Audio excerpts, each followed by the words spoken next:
Hello coin collectors out there, welcome back to the Big D Coins channel. Hopefully everyone is having a great day as always. In today's video we are looking at this coin right here. It's a rather worn out coin, but it is a 1912 half penny.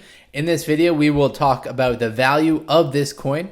Now keep in mind the value will be determined greatly based on the condition of the coin. If you've got one that looks like mine right here, it's considered good condition. The scale goes all the way from a good, which is rated 4, up until a mint state 70. A 70 is the highest a coin can be graded, so keep that in mind when we talk about the values of these coins.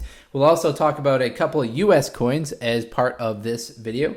We've got a 1908, a 1900, and a 1906 Liberty head nickel. These are from the United States. If you're from the UK, you might not be familiar with these, and you might enjoy watching that part of the video as well, so that'll be toward the end. But let's focus in on this one right here. In the year 1912, there are 21,185,000 of these coins that were made. In a good condition, like this condition right here, it will be worth 21 cents. In very good, 53 cents. In fine, $1.25. Very fine, $2.25. Extra fine, $7.20. So it can be worth all the way from 21 cents up until extra fine, and if it's in that uncirculated condition, it can be worth a lot more than that as well. But uncirculated means has no evidence of wear and tear from circulating in public. We'll flip it over to the Obverse side of the coin in case you're unfamiliar with who we see right here. This is a uncrowned portrait of King George V facing the left. We see some lettering going around the outside of the coin. The lettering translates to George V by the grace of God. I'll point it out for you. George V, right there, Roman numeral 5, by the grace of God, King of all Bretonians, defender of faith, Emperor of India. And then when we flip it over to the reverse side, what we see right here on the reverse, we see a seated figure of Britannia. They are facing the right. The trident is in the left hand, and the shield bearing the Union flag is in the right hand. The Union flag has worn out on my coin because that's one of the high points of the coin, so that will wear out first. And there's actually a C is behind here, right in the fields of the coin, but unfortunately we don't see that because of the wear and tear of this as well. This design and metal content was made from 1911 up until 1925. Now this coin was made as part of the pound sterling denomination series, so that was pre-decimalization, when 1/2 of a penny equaled 1/24 of a shilling. The composition of the coin is bronze, has a weight of 5.67 grams and a diameter of 25.5 millimeters. Now to compare that to a US half-dollar coin, it's kind of the most comparable coin.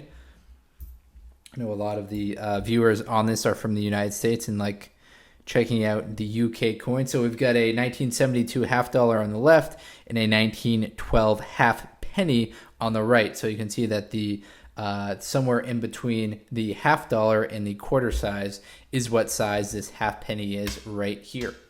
Now let's move on to those. Actually, I'll share with you some other mintages because you might be interested in those as well. As far as the highest mintage year in this series, it will be the 1916, in which there are 39 million of them that were made.